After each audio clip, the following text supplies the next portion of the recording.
Hi friends, എല്ലാവർക്കും നമസ്കാരം. അപ്പം നമ്മുടെ കേഡറ്റ് എക്സാമിൻ്റെ റിസൾട്ട് എന്ന് വരും എന്ന് ചോദിക്കുന്ന ഒത്തിരി പേരുണ്ട് നമ്മുടെ ഇടയിൽ. അപ്പോൾ അവർക്കൊക്കെ വേണ്ടിയിട്ടാണ് ഇന്ന് ഈ വീഡിയോ ചെയ്യുന്നത്. അപ്പം നമ്മുടെ ചാനൽ നിങ്ങൾ ഇതുവരെയായിട്ട് ഫോളോ ചെയ്തില്ലെങ്കിൽ എന്ത് ചെയ്യുക? നമ്മുടെ ചാനൽ ഒന്ന് ഫോളോ ചെയ്യുക, അതോടൊപ്പം തന്നെ നമ്മളൊന്ന് സപ്പോർട്ട് ചെയ്യുക. നമുക്കറിയാം, നമ്മുടെ കേഡറ്റ് എക്സാം കഴിഞ്ഞിട്ട് ഇപ്പം ഏകദേശം ഒരു മാസത്തോളമായി. ആകെ പ്രൊവിൻഷ്യൽ ആൻസർ കീ മാത്രമേ ഇതുവരെയായിട്ട് വന്നിട്ടുള്ളൂ. ഇനി റെക്റ്റിഫൈഡ് ആൻസർ കീയും കൂടി വരാനുണ്ട്. അപ്പോൾ റെക്റ്റിഫൈഡ് ആൻസർ കീ വന്നാൽ മാത്രമേ നമുക്ക് ഏകദേശം ഒരു രൂപം, അതായത് നമുക്ക് എത്ര മാർക്ക് നമുക്ക് കിട്ടി എന്ന് ഏകദേശം ഒരു രൂപം നമുക്ക് കിട്ടത്തുള്ളൂ. ഇപ്പോൾ കുറേ പേര് നമ്മുടെ പ്രൊവിൻഷ്യൽ ആൻസർ കീ നോക്കിയിട്ട് അവരുടെ മാർക്കൊക്കെ ആഡ് ചെയ്ത് വെക്കുന്നുണ്ട്.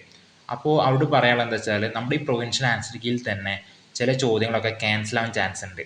ഓക്കെ, ആ ചോദ്യങ്ങൾ ചിലപ്പോൾ നമ്മളെ എന്താ പറയുക, നമ്മൾ ചിലപ്പോൾ ശരിയുത്തരം എഴുതിയായിരിക്കാം, അല്ലെങ്കിൽ നമ്മൾ തെറ്റുത്തരം എഴുതിയ ചോദ്യങ്ങളായിരിക്കാം.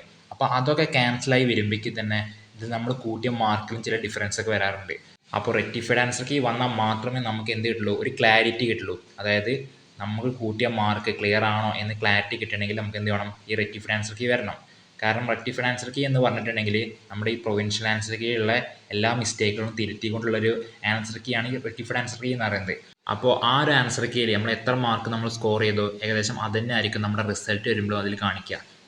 വല്ലാതെ മാറ്റങ്ങളൊന്നും വരാൻ ചാൻസ് ഉണ്ടായിരിക്കില്ല. ഓക്കെ, അപ്പോൾ നമ്മുടെ കേഡറ്റ് എക്സാം കഴിഞ്ഞ് ഏകദേശം ഒരാഴ്ച കഴിഞ്ഞപ്പോൾ തന്നെ നമ്മുടെ പ്രൊവിൻഷ്യൽ ആൻസർ കീ പരീക്ഷ ഭവൻ പബ്ലിഷ് ചെയ്തിരുന്നു. അപ്പോൾ ഇനി അറിയേണ്ടത് എന്നായിരിക്കും നമ്മുടെ റെക്റ്റിഫൈഡ് ആൻസർ കീ പബ്ലിഷ് ചെയ്യാവുന്നത്. അപ്പോൾ സാധാരണ രീതിയിൽ നോക്കുകയാണെങ്കിൽ കേഡറ്റ് എക്സാം കഴിഞ്ഞ് 2 മാസം വരെ ടൈമുണ്ട് പരീക്ഷ ഭവന് റിസൾട്ട് പബ്ലിഷ് ചെയ്യാൻ വേണ്ടിയിട്ട്. അതായത് സാധാരണ 2 മാസം വരെ അവർക്ക് എടുക്കാം. ഓക്കെ, ഇപ്പോൾ പ്രൊവിൻഷ്യൽ ആൻസർ കീ വന്ന സ്ഥിതിക്ക് എങ്ങനെ പോയാലും അടുത്ത മാസം, അതായത് അടുത്ത മാസം ഒരു 15-ാം തീയതിക്കുള്ളിൽ തന്നെ നമ്മുടെ ഈ റെക്റ്റിഫൈഡ് ആൻസർ കീ വരേണ്ടതാണ്. കാരണം എക്സാം കഴിഞ്ഞപ്പോൾ ഒരു മാസമായി. അപ്പോൾ ഈ 15-ാം തീയതി വന്നിട്ടുണ്ടെങ്കിൽ പിന്നീട് അങ്ങോട്ട്, അതായത് ഒരു 20-25-ാം തീയതി ആയിട്ട് തന്നെ നമ്മുടെ കേട്ടൻ്റെ റിസൾട്ട് എങ്ങനെയായാലും ഒരു 25-നുള്ളിൽ തന്നെ നമ്മുടെ കേട്ടൻ്റെ റിസൾട്ടും പബ്ലിഷ് ചെയ്യാൻ ചാൻസ് ഉണ്ട്. ഓക്കെ,